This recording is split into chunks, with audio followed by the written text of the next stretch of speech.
ایرانی حکومت نے فیلڈ مارشل عاصم منیر کے دورہ ایران کو نتیجہ خیز اور سودمند قرار دے دیا۔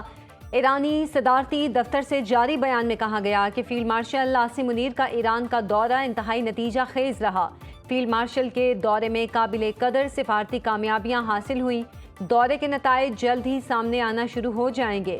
دورہ ایران کے دوران فیلڈ مارشل سید عاصم منیر کی ایرانی صدر مسعود پیزشکیان، رہبر اعلیٰ کے نمائندے محسن رضائی، اسپیکر باقر کالیباف، ایرانی وزیر خارجہ عباس عراقچی اور وزیر داخلہ سکندر مومنی سے ملاقاتیں، کشیدگی میں مزید اضافے کی روک تھام، مابنائے ہرمز کو دوبارہ کھولنے اور تنازع کے جلد خاتمے کے لیے اقدامات پر جامع تبادلہ خیال۔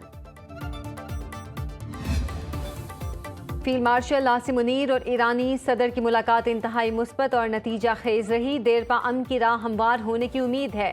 وفاقی وزیر داخلہ محسن نقوی کی گفتگو، کہا ایران سے مذاکرات میں اہم پیش رفت ہوئی۔ ایران امریکہ تنازع اور مشرق وسطیٰ کی صورتحال پر تفصیلی بات چیت ہوئی۔ اسلام آباد مفاہمتی یادداشت کی بحالی اور تنازع کے جامع حل کے لیے اقدامات پر غور کیا گیا۔ ایرانی صدر نے اپنی حکومت کا موقف اور تحفظات کھل کر بیان کیے۔ وزیر داخلہ محسن نقوی سے امریکی ناظم الامور نیٹلی بیکر کی ملاقات، خطے کی مجموعی صورتحال اور امن و استحکام سے متعلق امور پر تبادلہ خیال، پاک امریکہ دو طرفہ تعاون اور مختلف شعبوں میں تعاون بڑھانے پر بات چیت، امریکی ناظم الامور کی خطے میں امن و استحکام کے لیے فیلڈ مارشل کے مثبت سفارتی کردار کی تعریف۔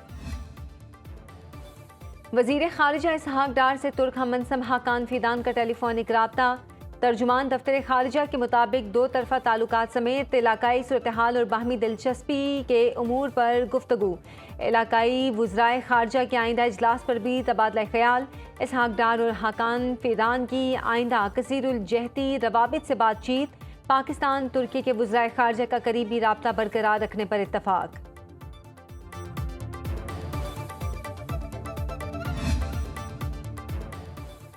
بانی پی ٹی آئی سے ان کی بہن نورین نیازی کی اڈیالہ جیل میں ملاقات۔ نورین نیازی کے دوسرے ہفتے میں بانی سے دوسری ملاقات ہے۔ بانی پی ٹی آئی کی ان کی اہلیہ بشرا بی بی سے بھی ملاقات کرائی گئی۔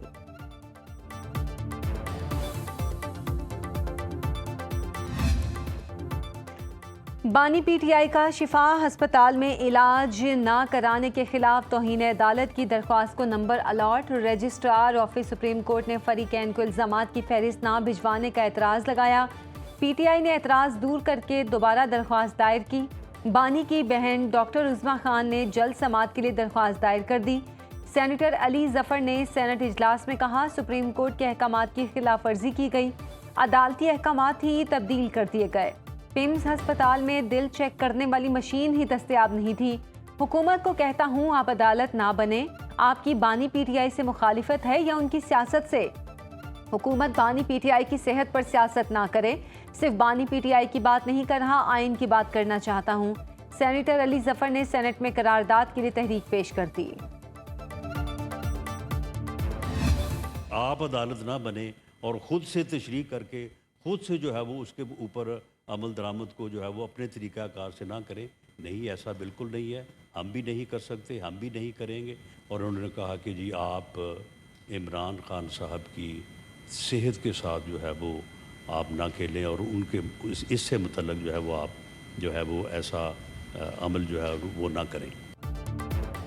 عدالتی حکم پر عمل درآمد ہوا یا نہیں، فیصلہ عدالت کو کرنے دیں۔ وزیر اعظم کے مشیر رانا ثناء اللہ کا سینٹ میں اظہار خیال، کہا نظر ثانی کا آپشن اسی لیے رکھا گیا کہ کسی بھی حکم کی مزید تشریح ہو سکے۔ عدالت کا ایک حکم بانی کو شفا ہاسپٹل لایا جائے۔ سپریم کورٹ نے ساتھ یہ بھی لکھا، سیکیورٹی انتظامیہ دیکھے گی، حکومت کا موقف ہے شفا اسپتال میں امن و امان کی صورتحال پیدا ہو سکتی تھی۔ اس صورتحال میں سرکاری ہسپتال لایا گیا جہاں قابل ڈاکٹرز تھے۔ پی ٹی آئی کا موقف ہے عدالتی حکم پر عمل نہیں ہوا، ہم کہتے ہیں عمل ہوا۔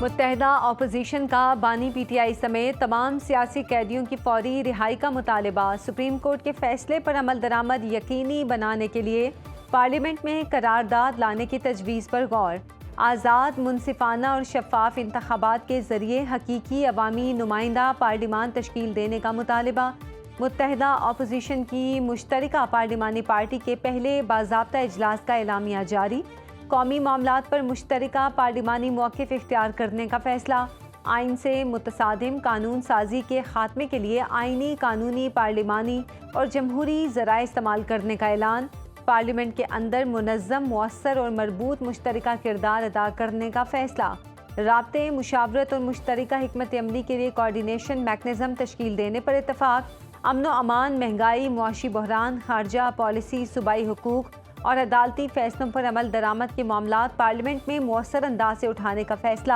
قومی سلامتی، خارجہ پالیسی، معیشت اور آئینی امور سمیت اہم معاملات پر پارلیمنٹ کو مکمل اعتماد میں لیا جائے۔ امریکہ کا ایران پر تاریخ کی سخت ترین نئی پابندیوں کا اعلان، امریکی وزیر خزانہ اسکاٹ بیسنٹ نے پابندیوں کو ایران کے خلاف آپریشن اکنامک آؤٹ کاسٹ کا نام دے دیا۔ واشنگٹن میں پریس کانفرنس کرتے ہوئے اسکاٹ بیسنٹ نے کہا، ایران کو ترسیلات زر کی بعض ادائیگیوں کے لیے دیے گئے لائسنس منسوخ کیے جا رہے ہیں۔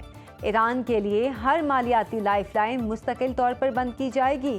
اقتصادی محاصرہ ایران کو مجبور کرے گا، آبنائے ہرمز کھولے اور جنگ کے خاتمے کے لیے امریکی شرائط تسلیم کریں۔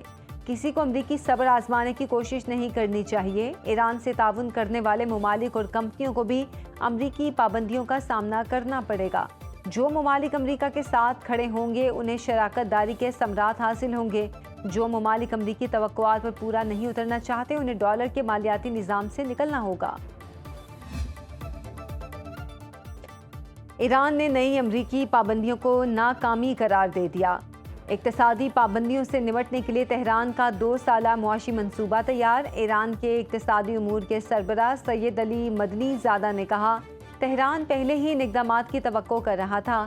ایران مہنگائی، کرنسی پر دباؤ اور اشیاء ضروریہ کی قلت جیسے مسائل سے آگاہ ہے۔ ایران صرف دفاع نہیں، دباؤ کا مقابلہ کرنا بھی جانتا ہے۔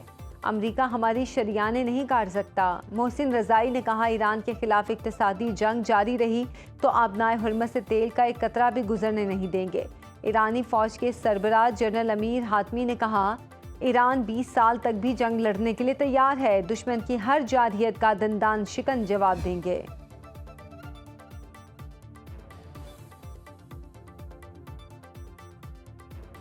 امریکہ کی اعلیٰ ایرانی کمانڈروں کی معلومات دینے پر بڑے انعام کی پیشکش، ایرانی پاسداران انقلاب کے کمانڈروں کی معلومات دینے پر $1 کروڑ انعام دینے کا اعلان۔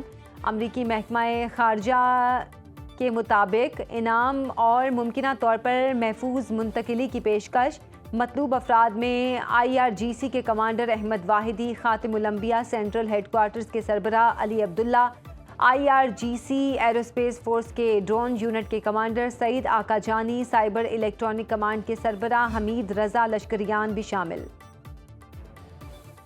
امریکی افواج کی ایران کے خلاف بحری ناکہ بندی جاری، سینٹ کام کے مطابق 24 اگست تک 71 تجارتی جہازوں کا رخ موڑا جا چکا، 3 جہازوں کو ناکارہ بنایا گیا، 2 پر سوار ہو کر کارروائی کی، انسانی امداد لے جانے والے 40 سے زائد جہازوں کو گزرنے کی اجازت دی۔ طیارہ بردار بحری جہاز USS جارج SW بش نگرانی پر مامور ہے۔